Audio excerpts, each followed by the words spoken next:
After spending a dozen years in radio, I made the transition into academics and found myself teaching a radio course. Well, when I did get the textbook for the course, which was the principal textbook on the subject in the country at the time, I wasn't very satisfied with it because after spending 10 years in the trenches of broadcast radio, the text that was universally used just seemed incredibly out of date.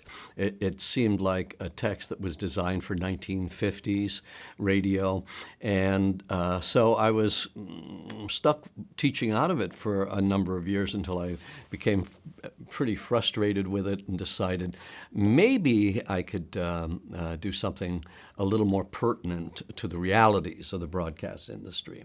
And that's really what launched my doing the first edition of what was called the radio station. And this was back in 1984. I began putting the book together.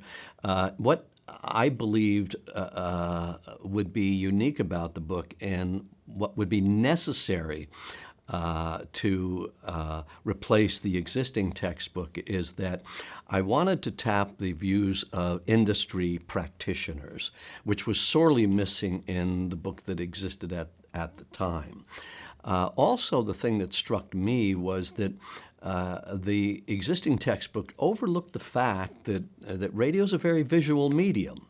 I know that sounds like a contradiction in terms that radio is a visual medium, but it really, really is. And I think teaching students in the 80s, 90s, and beyond who are very visually oriented, a textbook that was essentially all print and white space wasn't communicating. So I took a proposal to Focal Press, and they contracted the book, and I began to interview broadcast professionals from all around the country and also gather the visuals that I thought would be upgrading the presentation of the subject of radio operations. In 1986, the book was published, and within a year it had eclipsed the existing textbook and became the most widely used textbook on its subject very, very, very quickly. And within 2 or 3 years it was being adopted all around the world and in different countries. So it proved to be this publisher's most successful textbook almost right out of the box. And so I felt, well, okay, I guess I've tapped into the vein of existing thought on the part of instructors who were looking for something that presented the medium of radio in a relevant context. It really intrigued me that the book started being adopted by colleges and universities in places such as Indonesia, and Russia, and particularly intrigued me. The reason behind that was the dissolution of the Soviet Union and the privatization of radio broadcasting in Russia and its former satellite neighbors. Following the collapse of the Soviet Union, commercial radio was allowed to exist. Commercial broadcasters, or would-be Russian communication broadcasters, didn't have a template for commercial radio. So they looked about and they found the radio station and used it as the basis of formulating commercial radio in Russia and in many of the satellite countries as well. A quick aside, in the mid-90s, I was invited to Moscow State University, and it was based on the fact that they had been using the radio station to teach their radio students radio operations. I went over and discovered that indeed their radio operations courses, their radio courses were using the book, but in translation. And I did likewise in Spain and in a few other countries that found that the book was useful in courses that focused on the commercial aspect of radio station operations. The first edition of the textbook was in the middle 1980s, and over the years I have been responsible for creating and updating new editions. A couple of years ago, when it became obvious that a ninth edition was necessary, I realized that the book really needed a substantial revamping. Moreover, I detected that that adoptions were eroding, and that principally had to do with the so-called paradigm shift in radio broadcasting that had been impacted by the whole array of digital media and downloading media and iPods and even satellite radio. So I began to think, well, maybe the radio station has run its course, and I decided I would, at that point, give it up.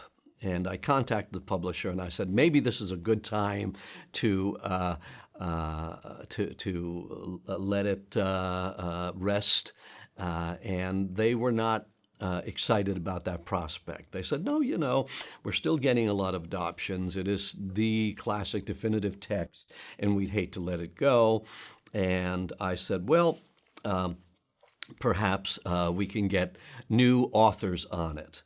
I can guide them, but they can really do the major job of updating it. I also felt that I was out of touch with the new technologies that had to be incorporated in the next edition, because here at Boston College, my teaching responsibilities shifted to courses that had to do with the history of media and the cultural aspects and sociology aspects of radio communications. So the publisher agreed to that, and we began a search for, they wanted two new co-authors on it. So we conducted a search. Some 25 people expressed interest, and we winnowed it down to a couple of gentlemen who I knew from my many years attending conferences, and I knew that they were really outstanding radio scholars. One by the name of Bruce Mims, and the other by the name of John Hendricks, both wonderful radio people and excellent scholars. Focal agreed that they should be the ones to take over the book, but they were concerned with that the book had been so associated with me for almost 30 years that if two new authors came on the book and there was no reference to me, that it might create confusion and even impact adoptions. So they decided, well, let's put your name in the title. We'll put your name in the marquee. Well, that's very flattering. And I agreed to that. And over the next year and a half, Bruce Mims and John Hendricks worked diligently on creating a real fresh and timely new edition to the radio station. And it's recently been published, and adoptions are brisk. And I'm so very, very pleased with what those two gentlemen did with the book. I think one of the things in the changing world of radio broadcasting that continues to be relevant despite the fact that it hasn't really morphed into anything new is college radio. College radio has always been an avant-garde. It's always been an alternative listening medium, and because of that, it hasn't been replicated by other forms of audio. And so I think stations such as WZBC here at Boston College, which is one of the excellent college stations around the country, continue to have a faithful audience, which in many respects, a lot of the commercial radio stations can't claim. They've been experiencing real audience erosion because, especially people under 30, they're more interested in controlling their own listening content, and they can do so. And in many respects, they become their own audio programmers. They don't have to listen to commercials. They don't have to listen to inane DJs. And so when it comes to the commercial radio audiences, things have changed in terms of their hold on the audio audience. College radio, on the other hand, has not experienced that kind of loss of listenership because it's remained relevant and it's remained fresh and it's devoid of a lot of the irritants that commercial radio has. I grew up listening to radio during its kind of classic post-World War II period when radio was really targeting the youth audience with this new thing called rock and roll and little transistor radios that kids could kind of tuck in their pocket and take to school or could hide under their pillow and listen to when lights were out. So I always had this interest and curiosity in radio, and as I got older, the idea of having a career in radio appealed to me. So out of high school, I went to a school devoted to radio, and shortly thereafter became a radio announcer and spent almost 12 years behind the microphone and as a radio producer. I became a little bit itchy, if you will. The idea of sitting in a small control room day after day began to get at me, and I was interested in flexing my career wings and maybe looking at something else. So I went to college and graduate school, and when I got out of graduate school, and I happened to have a PhD in English, the market was very flat for English teachers, but for people with the academic credentials who had had careers in broadcasting, there were many, many more opportunities. So I found myself teaching what I had practiced for so many years. And initially, I taught the practical, pragmatic end of the curriculum, where I taught production here at Boston College many, many years ago. I taught radio production and operations.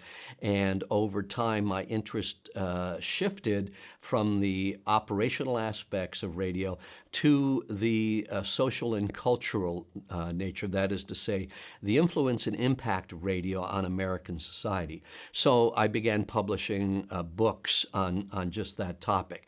There was this huge gulf of works in the area of radio studies when I began, and so the opportunity to come up with proposals for topics that had not been addressed were pretty significant. I took advantage of that and ended up publishing over half a dozen books on, again, how the medium of radio had a role in influencing the evolution of contemporary culture.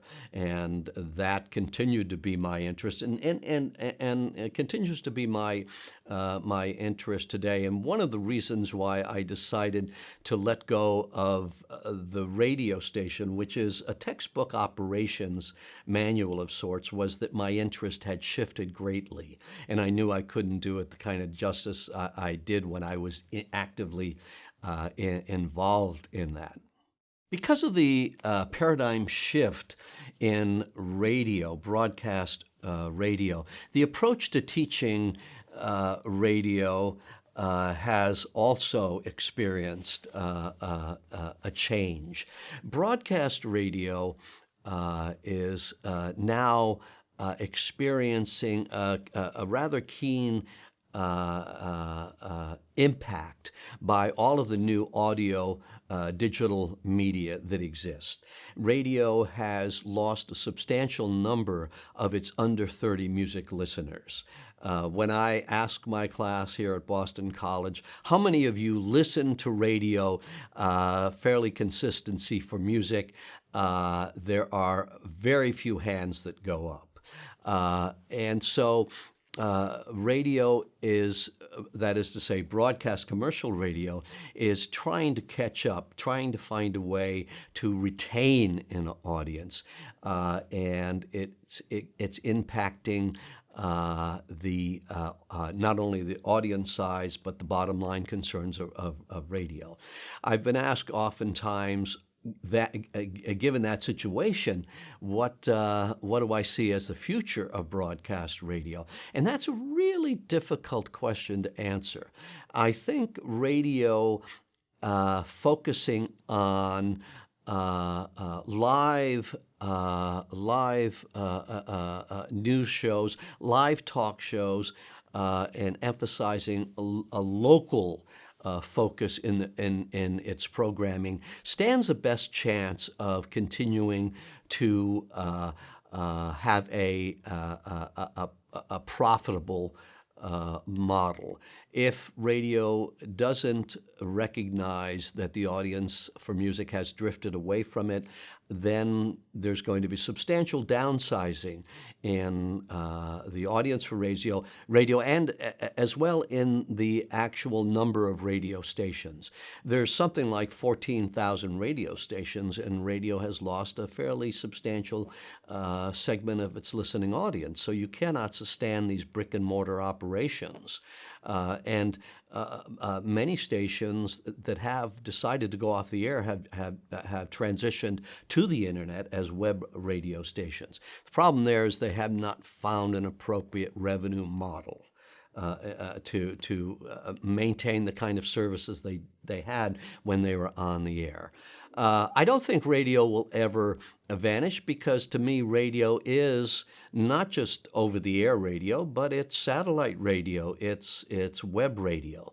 Radio is information, entertainment, features, public affairs features, and whatnot, and that'll always be of interest to the listening audience. Where they get it from, I think, is a curious question, and perhaps not all that important as long as it's out there. So I look at radio as always having an audience, but the audience getting it maybe from different places than it has traditionally.